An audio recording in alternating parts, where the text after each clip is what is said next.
السلام علیکم ورحمۃ اللہ وبرکاتہ۔ الحمد للہ وحدہ۔ اس کا ایکو بند کریں، ساؤنڈ والے کہاں؟ ایکو بند کریں، ڈبلنگ بند کریں، بالکل سادہ کریں۔ الحمد للہ وحدہ والصلاة والسلام علی من لا نبی بعدہ۔ اما بعد فاعوذ باللہ من الشیطان الرجیم، بسم اللہ الرحمن الرحیم۔ وما محمد الا رسول قد خلت من قبله الرسل۔ عن انس بن مالک رضی اللہ تعالی عنہ قال قال رسول اللہ صلی اللہ علیہ وسلم لا يؤمن احدكم حتى اكون احب الیہ من والدہ وولدہ والناس اجمعین۔ رواہ الامام الہمام البخاری فی صحیحہ۔ صدق اللہ العظیم وبلغنا رسولہ النبی الأمی الکریم، ونحن على ذلك لمن الشاہدین والشاکرین، والحمد للہ رب العالمین۔ جا زندگی مدینہ سے جھونکے ہوا کے لا، شاید کہ حضور خفا ہے منا کے لا۔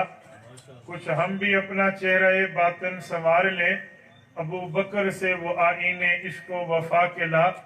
دنیا مسلمہ پر بہت ہی تنگ ہو گئی، فاروق اعظم کے دور کے وہ نقشے اٹھا کے لا۔ جن سے گناہ نے ہمیں محروم کر دیا، عثمان کی ذات کے وہ زاویے شرم و حیا کے لا۔ مغرب کی گلیوں میں مارا مارا نہ پھر اے گدائے علم، جا اور دروازہ علم سے خیرات جا کے لا۔ معزز دوستو، آج 26 ستمبر 2020 ہے اور ملک پاکستان کی ایک مشہور اور معروف سرزمین بفا ضلع ہزارہ میں آپ کی خدمت میں سالانہ سیرت النبی صلی اللہ علیہ وسلم کانفرنس سے مخاطب ہوں۔